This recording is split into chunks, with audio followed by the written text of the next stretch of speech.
السلام عليكم ورحمة الله وبركاته. أعوذ بالله من الشيطان الرجيم. بسم الله الرحمن الرحيم. والله خلق كل دابة من ماء فمنهم من يمشي على بطنه ومنهم من يمشي على رجلين ومنهم من يمشي على أربع يخلق الله ما يشاء إن الله على كل شيء قدير.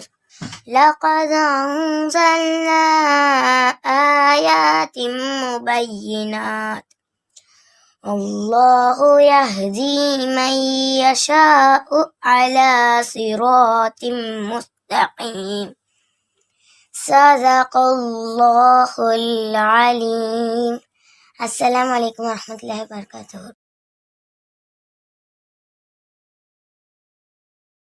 அரசுக்கு எதிராக ஆயுதம் தாங்கிய அரங்கேற்றிய அதிசய போர், ஆங்கிலேயர் அலற வைத்த வங்கத்து போர், சுதேசி சிப்பாய்கள் சீறி படையெடுத்து சிறப்பான போர், இப்படி நாம் எவ்வளவு பெருமை கூறினாலும் முஸ்லிம் தாயர்கள் செய்ததும் இருந்ததும் கொஞ்ச நஞ்சம் அல்ல. உடமை இழந்து உணவே இழந்து இறுதியாக உயிரும் இழந்து முஸ்லிம் சுதந்திர தாய்கள் பற்றி நம்முடைய பாட புத்தகத்தில் எவ்வாறு சித்தரிக்கப்பட்டுள்ளது என்பது நம் அறிந்தது. நம்முடைய வரலாற்றை நாம் தானே முன்னிறுத்த வேண்டும். நம் முன்னோர்கள் நமக்கு வாங்கி தந்த சுதந்திரத்தை கண்டும் காணாமல் தானே இருக்கிறோம். அதன் பின் விளைவு இன்று வரை கண்டு கொண்டுதான் ஆண்டுமுதல் அந்தம் வரை சுதந்திரத்துக்காக பாடுபட்ட இஸ்லாமிய இந்தியர்களின் வரலாற்றை எந்த புத்தகத்தில் தேடப் போகிறோம்? நம் நாட்டிற்கு தாய்நாடு பேர் வைத்ததன் நோக்கம் எதையும் சாதிக்கக்கூடியவர், தாங்கிக் கொள்பவர் என்பதே. தமிழ்நாட்டில் வாழும் தமிழரின் கொள்கையை வேற்றுமையில ஒற்றுமை காண்பது. வரலாற்றுகள் மறைக்கப்படலாம், உண்மைகள் புதைக்கப்படலாம், ஆனால் காலம் அவற்றை வெல்லும், உண்மையை உலகத்திற்கு சொல்லும். அதுவரை காத்திருப்போம், இந்தியர்களாய் ஒற்றுமையுடன் வாழ்ந்திருப்போம். வாழ்க இந்தியா, வளர்க நம் சகோதரத்துவம். அஸ்ஸலாமு அலைக்கும் வரஹ்மத்துல்லாஹி வபரகாத்துஹு. அஸ்ஸலாமு அலைக்கும் வரஹ்மத்துல்லாஹி வபரகாத்துஹு. புகழும் புகழ்ச்சியும் வல்லோன் அல்லாஹ்வுக்கே உரித்தானது. இந்திய சுதந்திர போராட்டத்தில் முஸ்லிம் பெண்களுக்கு தங்கள் வீரத்தையும் உயிர் தியாகத்தையும் அறிவை பலத்தை பயன்படுத்தியது நம்மில் எத்தனை பேருக்கு தெரியும்? துணிச்சல் என்ற வார்த்தைக்கு சொந்தக்கார வீரமங்கு புரட்சி பெண் அபாடி பேகம் அவர்களின் வீர வரலாற்றை நினைவு கூறுவோம். சுதந்திர போராட்டம் என்றால் முதல் வீர பெண்மணியாய் நிற்பவரும் இவரே. வர்த்தகம் செய்ய வந்த ஆங்கிலர்களை எதிர்த்து நின்றவர். போராட்டத்தில் இவருடைய மகன் முகமது அலி பிரிட்டிஷ் அரசாங்கத்தில் கைது செய்யப்பட்டார். பின்னர் பொது மன்னிப்பில் சிறையில் இருந்து தன் மகன் வெளியே வருவதாக கேள்விப்பட்ட அபாடி அம்மா உரைத்த பதில் என்ன தெரியுமா? என் மகன் முகமது அலி சாதாரண மனிதர் அல்ல, அவன் இஸ்லாத்தின் மகன். அவனை ஒருபோதும் மற்றவர்கள் கொடுக்கும் மன்னிப்பு பிச்சையை சிந்திக்க முடியாது. ஒருவேளை அவன் அதை விரும்பினாலும் தாய் கைகள் பலமிழந்து இருந்தாலும் அவனை அதை எதிர்கொள்ள பலம் பெறும் என கூறினார். இந்து முஸ்லிம் ஒற்றுமைக்காக பெரிதும் போராடியவர். அல்ஹம்துலில்லாஹ். மேலும் பிரிட்டிஷ்காரர்களிடம் நம் நாட்டு நாய்கள் பூனைகள் கூட அடிமை பெறக்கூடாது என்பதுதான் என் ஆசை என்று தன் வாழ்நாள் முழுவதும் கூறிக்கொண்டே இருந்தவர். காந்திஜி இவருக்கு வைத்த பெயர் அம்மிஜான். சுதந்திர தியாகிகளும் அவ்வாறே அழைப்பார்கள். இவருடைய இரு மகன்களையும் அலி சகோதரர்கள் என்று கூறுவர். அஞ்சாமல் தேசிய உணர்வுடன் போராடிய அபாடி என்ற ஆபாடி அவர்கள் தன் 74ஆம் வயதில் இவ்வுலகத்தை விட்டு மறைந்தார். இறப்பிலும் ஈமானை இழக்கவில்லை. சுதந்திர பெண்மணி ஆபாதி மானு அவர்கள் அயல் நாட்டின் ஆடைகளை அணிவதை தவிர்த்து பிறரையும் காதி துணி அணிய வைத்தார். முதலில் புர்கா முறை பேணியவர். அதாவது பொதுக்கூட்டமோ சுதந்திர கூட்டமோ போராட்டமோ எதுவாக இருந்தாலும் பெண்கள் புர்கா முறை பேண வேண்டும் என கண்டிப்போடு உரையாற்றினார். இவரின் நினைவு சின்னமாக நம் அண்டை நாடு பாகிஸ்தான் தபால் அலுவலகம் தனது சுதந்திரத்தின் முன்னோடிகள் தொடர் ஒரு நினைவு தபால் தலை வெளியிட்டது. இவ்வளவு நேரம் ஒரு பெண்ணை நான் பெருமைப்படுத்தி கூறவில்லை. பெண்ணா இருந்தாலும் சுதந்திர வேட்கையில் பாடுபட்ட தியாகின் வரலாற்றை நினைவுபடுத்தினேன். இங்குள்ள நாம் அனைவரும் நம் நாட்டு சுதந்திரத்துக்காக போராட வாய்ப்பில்லை என்றாலும் இவரின் ஈமான உறுதியை நம் மனதில் பதிய வைப்பது மிக அவசியமாகும். அஸ்ஸலாமு அலைக்கும் வரஹ்மத்துல்லாஹி வ பரகாத்துஹு.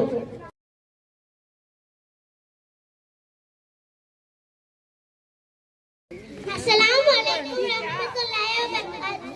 அல்லாஹ்வின் நல்லடியார், சுதந்திர இந்தியாவின் 75வது சுதந்திரத்தை கொண்டாட ஒன்று கூடி உள்ளோம். இன்று நம்முடைய தேசத்தில் ஆங்காங்கே தேச கொடியேற்றி மகிழ்வுடன் கொண்டாடி கொண்டிருக்கின்றோம். 3 நிறங்கள் கொண்ட மூவர்ண கொடியை சாதி மத வேற்றுமை பாராமல் பறக்கவிட்டு மகிழ்வதே நம் இந்திய நாட்டின் தனி சிறப்பு. அல்ஹம்துலில்லாஹ், நம் நாட்டு தேசிய கொடியை வடிவமைத்தது சுரையா தியாஜி என்ற முஸ்லிம் பெண்மணி. இன்று நாம் சுதந்திர காற்றை சுவாசிக்க அன்று ஆயிரக்கணக்கான வீரர்களின் மூச்சை இழந்தோம். மதச்சார்பற்ற இந்தியாவில் மக்களுடைய ஒற்றுமை வேண்டும் என்பதே சுதந்திரத்தின் அடிப்படை நோக்கமாகும். நமது தேசிய கொடி நமது சுதந்திரத்தையும் தைரியமான சுதந்திர போராளிகள் போராடிய நீண்ட போராட்டத்தையும் குறிக்கிறது. அதோடு நம்ம தேசிய கொடியில் உள்ள ஒவ்வொரு நிறத்திற்கும் ஒவ்வொரு அர்த்தம் உள்ளது. ஒரு இந்திய குடிமகனாக சுதந்திரத்தை கொண்டாடும் போது நமது தேசிய கொடியின் வரலாற்று கதையும் அந்த கொடியில் உள்ள முக்கியத்துவத்தையும் அறிந்து வைத்திருக்க வேண்டியது முக்கியம். நம் இந்திய நாட்டிற்காக தன் உயிரையும் விட்ட தியாகிகளை போற்றும் வகையில் உருவானதுதான் இந்திய தேசிய கொடி. அகன்றது அன்னியின் அரிதனம், வென்றது நம் பாரதம். அஹிம்சையில் கிடைத்தது சுதந்திரம். இனமொழி கடந்தது நேசிப்போம், சுதந்திர காற்றை சுவாசிப்போம். அஸ்ஸலாமு அலைக்கும் வரஹ்மத்துல்லாஹி வ பரகாத்துஹு.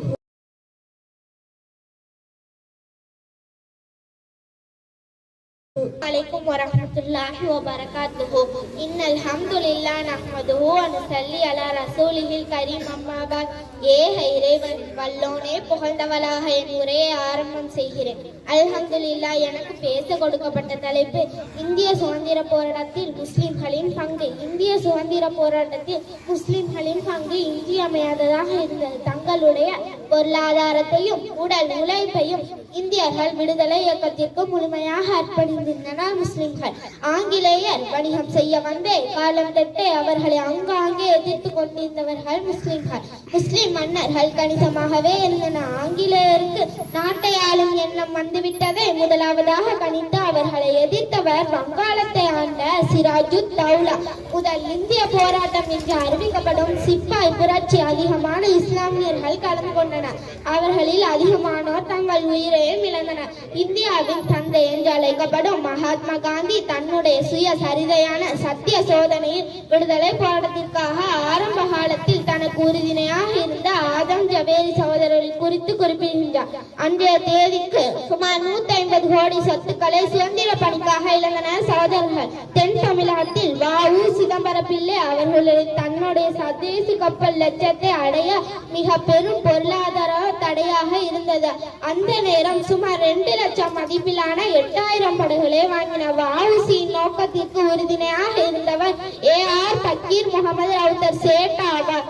நேதாஜி சுபாஷ் சந்திர போஸ் உருவாக்கிய கடல் கடந்த இராணுவமான இந்திய தேசிய இராணுவத்தில் தளபதி பொறுப்பு கொண்ட பல்வேறு பதவிகளை அலங்கரித்தனர் முஸ்லிம்கள். இஸ்லாமிய வணிகர்கள் பொருளாதார உதவிகளை இஸ்லாமிய வணிகர்கள் அளித்தனர்.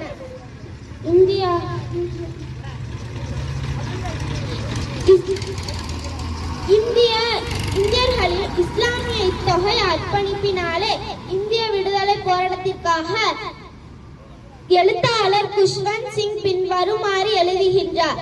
அந்த இஸ்லாமிய விடுதலைக்காக உயிர் நீண்டவர்களும் சிறை சென்றவர்களும் உயிர் நீண்டவர்களும் அதிகமாகவே இருந்தனர். அவர்களது மக்கள் தொகை விகிதாச்சாரத்தை விட மாட்டோரின் விகிதாச்சாரம் அதிகமாகவே இருந்தன. மௌலானா அபுல் கலாம் ஆசாத், ரஃபி அகமது கித்துவாய், காயிதே மில்லத் முகமது இஸ்மாயில் போன்றவர்கள் இஸ்லாமியர்களில் மிக பெரும் தலைவராக நிகழ்ந்ததோடு மட்டுமல்லாமல் சுதந்திர இந்தியாவை கட்டமைப்பதிலும் இந்து முஸ்லிம் ஒற்றுமை நிலைநாட்டுவதிலும் பெரும் பங்கு வகித்தார். ஆனால் நம்முடைய நிலை என்னவாக இருக்கிறது? நாட்டிற்கு ஒரு பிரச்சனை என்றால் நாம் என்ன செய்கிறோம்? Facebook, WhatsApp, Twitter போன்ற இணையதளத்தில் செய்திகளை ஷேர் செய்கிறோமே தவிர்த்து அதற்காக நாம் ஏதேனும் முயற்சி செய்கிறோமா? ஆதரவளிக்கிறோமா? இல்லை.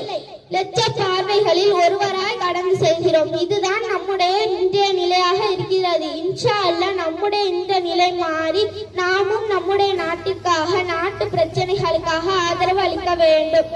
இந்த சுதந்திர திருநாளில் முஸ்லிம்களின் சாதனை பற்றி பேச வாய்ப்பளித்த அல்லாஹ்வுக்கே நன்றி செலுத்தியவளாக நிறைய நிறைவு செய்கிறேன். வாஹித தௌவான அனில் ரஹ்மத்துல்லாஹி ரப்பில் ஆலமீன். அஸ்ஸலாமு அலைக்கும் வரஹ்மத்துல்லாஹி.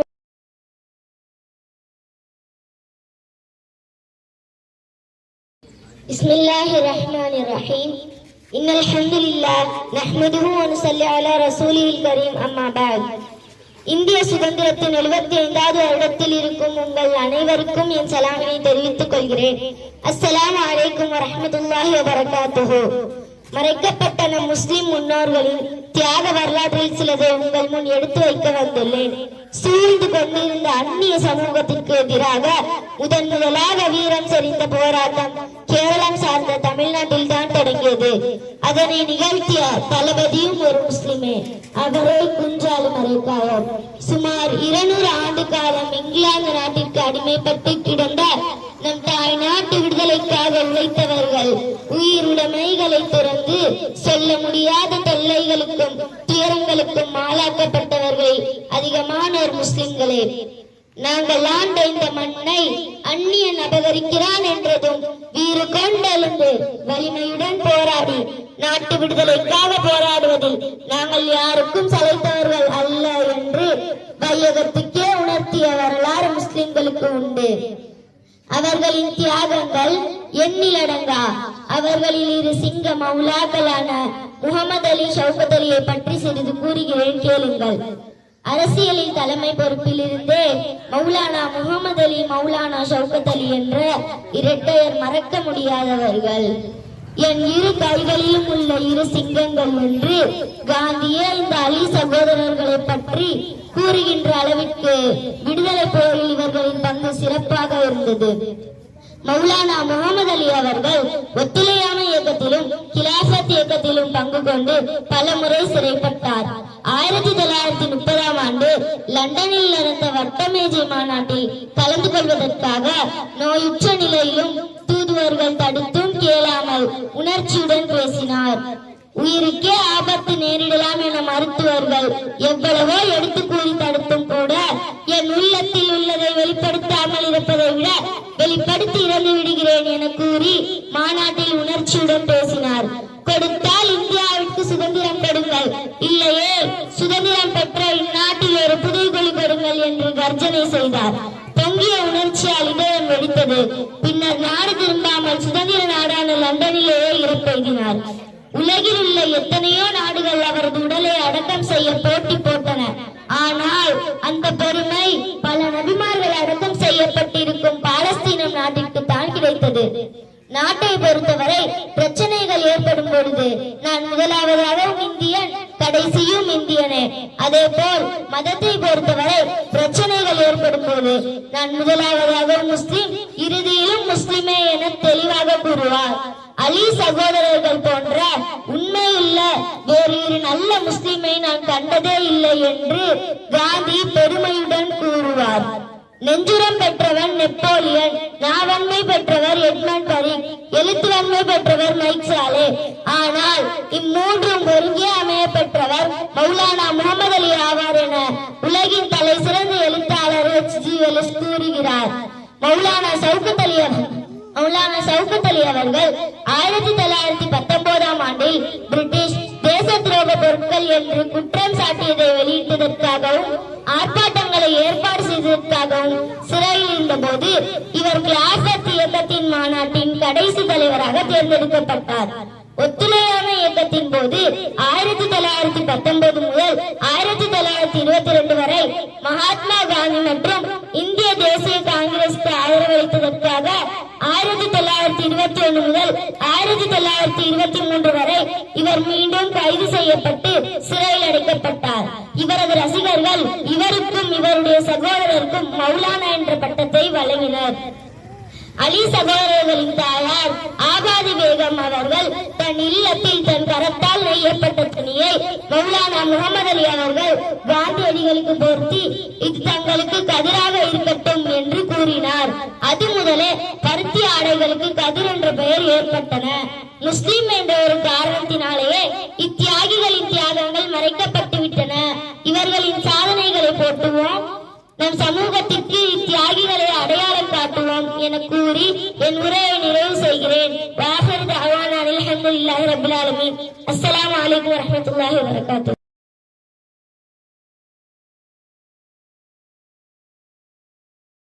அஸ்ஸலாமு அலைக்கும் வரஹ்மத்துல்லாஹி வபரகாத்துஹு. அளவே இல்லா அருளாளன் நிகரே இல்லா அன்பாளன் நலமே செய்யும் பண்பாளன் நாயன் அல்லாஹ் திருப்பெயரால். ஒருவனே இறைவன், ஒன்றே மனுக்குலம், அனைத்து மக்களின் அன்னை தந்தையும் ஒருவரே, அனைத்து வேதங்களின் அடிப்படையும் ஒன்றே, இம்மையும் ஒன்றே மறுமையும் ஒன்றே, இறுதி வேதமும் ஒன்றே இறுதி தூதரும் ஒன்றே என்று சொல்லி என் உரைக்கு வருகின்றேன். இந்திய மண்ணிற்கு இது உன்னத நாள், சுதந்திர காற்றை சுகமாய் சுவாசித்த நன்னாள், அடிமை சங்கிலியை உடைத்த அற்புத நாள், கம்பீரமாய் மனக்கொடியேற்றும் ஆனந்த நாள். ஆம், நமது தாய் நாடான இந்திய திருநாட்டின் 75வது சுதந்திர தினத்தினை ஆகஸ்ட் 15ஆம் நாள் கொண்டாடுகின்றோம். நமது தாய்மண்ணின் சுதந்திர காற்றை சுகமாய் சுவாசித்துக் கொண்டிருக்கிறோம் என்றால் அதற்கு முதல் காரணம் நம் தேசிய தலைவர்களும் போராட்ட வீரர்களுமேதான். இதில் இந்திய சுதந்திர போராட்டத்தில் முஸ்லிம்களின் பங்கு இன்றியமையாததாக இருந்தது. இந்திய விடுதலைக்காகவும் உயிர் தியாகம் செய்தவர்களிலும் சிறை சென்றவர்களிலும் முஸ்லிம்களின் எண்ணிக்கை தான் அதிக அளவில் இருந்தனர். கடற்போர் பல செய்த அலைக்கடல் அரிமா குஜாலி மரைக்காயர் என்ற வீர தளபதி நம் நாட்டிற்காக எண்ணிலடங்கா துன்பங்களை அனுபவித்து விடுதலை பெற்று தந்த அந்த வீர தளபதியை நெஞ்சுக்கு நேர் மோத தைரியம் இல்லா நஞ்சகர்கள் வஞ்சகமாக கொண்டனர். அடுத்ததாக அஞ்சாத புலி ஹைதர் அலி அவர்களும் அவர் மகன் தீரன் திப்பு சுல்தான் அவர்களும் சுட்டரித்த அலையாய் சுதந்திர மலராய் வெள்ளையனின் முகத்திரையை கிழித்து விடியலை நமக்கு அளித்துவிட்டு துச்சர்களின் துப்பாக்கி குண்டிற்கு இரையானார்கள். அடுத்ததாக தென்னாட்டு வேங்கைகள் மக்கான் கான், மெஹபூப்தீன் அவ்விருவரும் 1800ஆம் ஆண்டு ஆகஸ்ட் 25 நம் நாட்டிற்காக ரத்தம் சிந்தி கயவர்களால் தூக்கிலிடப்பட்டார்கள். அடுத்ததாக முஃப்தி இனாயத் அஹ்மத், இவருக்கு தேடி வந்த தளபதி பதவியை உதறி தள்ளிவிட்டு தீப்பொறி பறக்கும் தமது சொற்பொழிவால் மக்களுக்கு விடுதலை உணர்வை ஊட்டியதால் ஆத்திரமடைந்த ஆங்கிலேய அரசு இவருக்கு ஆயுள் தண்டனை அளித்தது. அது மட்டுமல்ல, வஉசிக்கு 1 லட்சம் கொடுத்து கப்பல் வாங்கி தந்ததும் ஒரு முஸ்லிம் தான். நேதாஜிக்கு இந்திய ராணுவம் அமைக்க 1 கோடி ஸ்பான்சர் செய்ததும் ஒரு முஸ்லிம் தான். காங்கிரசின் சுதேசி கதராடையை கண்டுபிடித்தவரும் ஒரு முஸ்லிம் தான். ஆங்கிலேயரை எதிர்த்த முதல் இந்தியரும் ஒரு முஸ்லிம் தான். தேசிய கொடியை வடிவமைத்தவரும் ஒரு முஸ்லிம் தான். இதுவரை பள்ளிப்பாட எழுத்து மற்றும் ஊடக வரலாற்றில் அறியாத ஆச்சரியங்கள் எக்கச்சக்கம். படிப்புதைந்து போன புரட்சி மலர்கள் ஏராளம். அவர்கள் எல்லாம் தங்கள் உயிர்களை வரமாக்கி, உதிரங்களை உரமாக்கி, வதனங்களை ரணமாக்கி இன்று நாம் சுதந்திர காற்றை சுவாசிக்க பல உயிர்களின் மூச்சு காற்று நின்றுள்ளது. சுகபோகமாய் வாழ்ந்திடாமல் அந்த மனிதர்களின் சுவடுகளோ மண்ணில் மட்டுமல்ல மக்கள் மனதிலும் மறையா முத்திரைகள். உற்ற நம் நாட்டை கற்பென கொள்வோம், கற்ற கல்வியை கண்ணென போற்றுவோம், பெற்ற சுதந்திரத்தை உயிரென காப்போம். இந்தியா எங்கள் தாய்நாடு, இஸ்லாம் எங்கள் வழிபாடு. இந்தியா எங்கள் தாய்நாடு, இஸ்லாம் எங்கள் வழிபாடு. இந்தியா எங்கள் தாய்நாடு, இஸ்லாம் எங்கள் வழிபாடு என்று கூறி நிறைவு செய்கின்றேன். அஸ்ஸலாமு அலைக்கும் வரஹ்மத்துல்லாஹி வபரகாத்துஹு.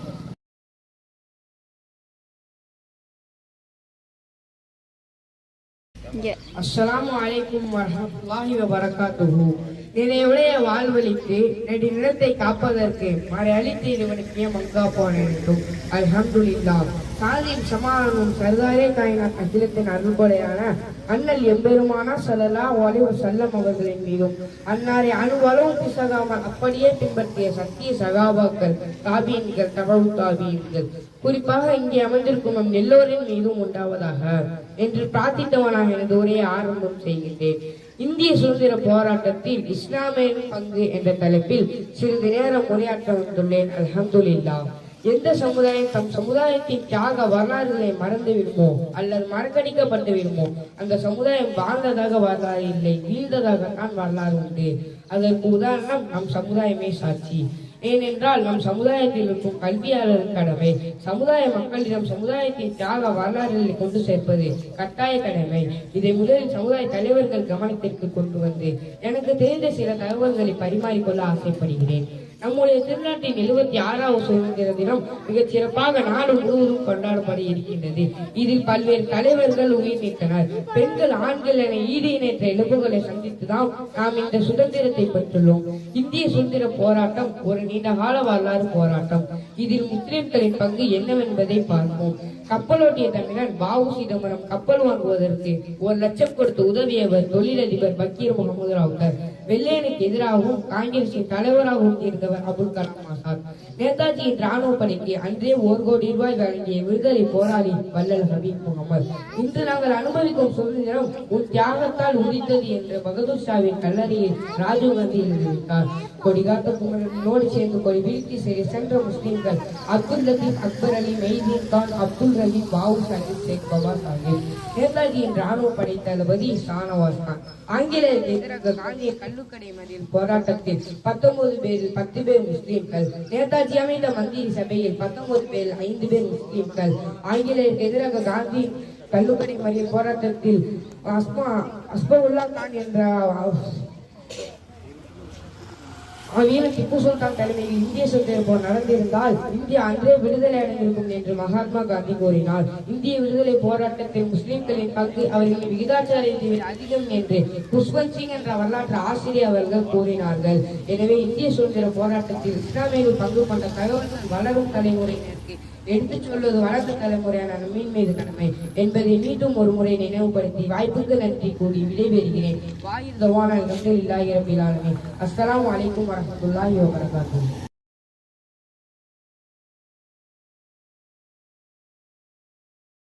வரஹ்மத்துல்லாஹி வபரகாத்துஹு. கண்ணியமிக்க அல்லாஹ்வின் நல்லடியார்களே, பெரியவர்களே, தீன்தாரிகளே, இந்திய சுதந்திர போரில் இஸ்லாமியர்களின் பங்கு என்ற தலைப்பில் பேச முன்வந்துள்ளேன். முஸ்லிம்கள் என்றால் பயங்கரவாதிகள், தீவிரவாதிகள்.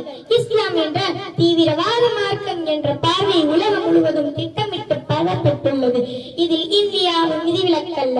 முஸ்லிம்கள் தீவிரவாதிகள் என்ற கருத்தை போலவே இந்தியாவில் முஸ்லிம்கள் அந்நியர்கள் என்ற விஷக்கருத்து திட்டமிட்டு ஒரு சில தீய சக்திகளால் பரப்படுகின்றது.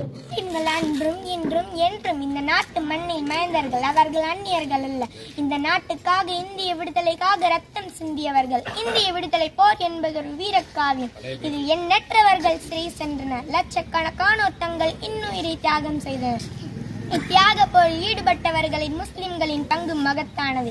இதனை 1975ஆம் ஆண்டு டிசம்பர் மாதம் 27ஆம் தேதி வெளியான இல்லஸ்டிரேட்டட் வீக்லி என்னும் பத்திரிகையில் வெளியான ஆசிரியர் குஷ்வந்த் சிங் பல ஆதாரங்களை எடுத்து கூறி உறுதிப்படுத்தியுள்ளனர். அடுத்ததாக 5 வீரர்களின் பெயரை கூறி வந்துள்ளேன்.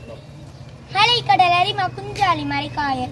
இந்திய விடுதலை போரில் முன்னோடிகளாக திகழ்பவர் முஸ்லிம் தான் என்பதை வரலாறு எடுத்துக்காட்டுகிறது.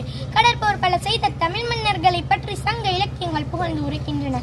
ஆனால் அம்மன்னர்களை போற்று கடற்போர் பல செய்த குஞ்சாலி மரைக்காயர். ஆங்கிலேயர்கள் தம் நாட்டை அடிமைப்படுத்துவதற்கு முன் இங்கு வந்து கால் பதித்த போர்ச்சுகீசியரை விரட்டியடிக்க கடற்போர்கள் செய்த குஞ்சாலி மரைக்காயர் தான் இந்திய விடுதலை போரின் முன்னோர்.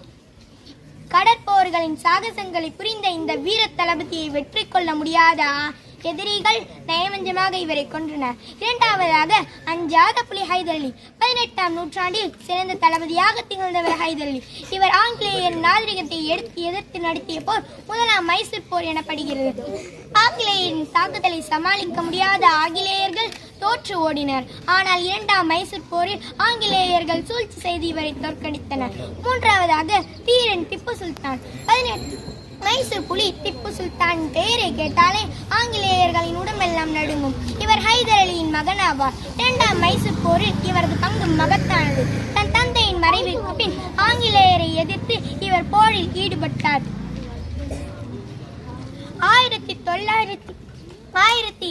1790ஆம் ஆண்டு முதல் 1792ஆம் ஆண்டு வரை நடைபெற்ற 3ஆம் மைசூர் போரில் திப்பு தோல்வியடைந்தார்.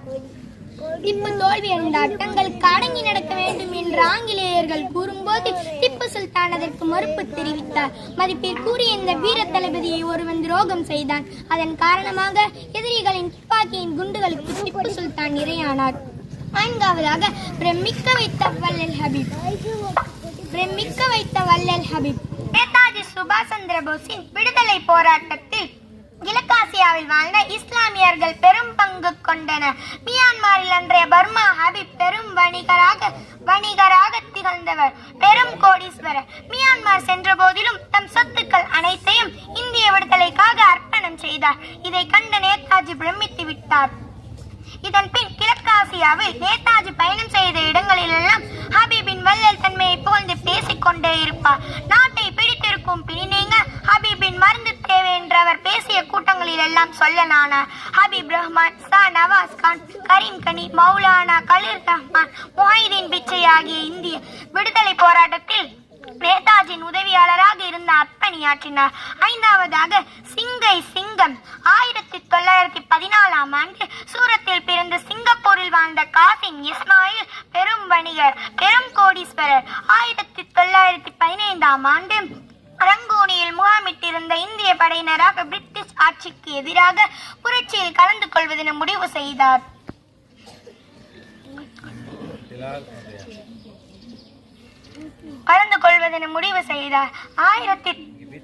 அதன் பின் இந்த படையணிகளுக்கு தேவையான ஆயுதங்களை வழங்க ஊருக்கு முன்வந்தார் காசிம். இஸ்மாயில் மன்சூர் இந்திய விடுதலைக்காக புரட்சியில் நடந்த கிளர்ச்சியில் கலந்து கொள்ள சிங்கப்பூரில் இருந்த ஆட்களை ரங்கோனிக்கு அனுப்ப அவர் ஏற்பாடு செய்தார். இந்த தகவல் பிரிட்டிஷ் உள்துறைக்கு தெரிந்துவிட்டது. உடனே இவர் கைது செய்யப்பட்டார். இவர் மீது குற்றச்சாட்டை இராணுவ நீதிமன்றம் விசாரித்து இவருக்கு தூக்கு தண்டனை விதித்தது. 1915ஆம் ஆண்டு ஜூன் மாதம் சிங்கப்பூரில் உள்ள சிறைசாலையில் இவர் தூக்கிலிடப்பட்டார். இப்படி இந்திய விடுதலைக்காக முஸ்லிம்கள் செய்த தியாகம் கொஞ்சம் நஞ்சமல்ல. நமது உயிரினாலும் பொருளினாலும் எண்ணற்ற தியாகிகள் செய்து நமது நாடு சுதந்திர காட்டை சாசிக்க செய்துள்ளோம்.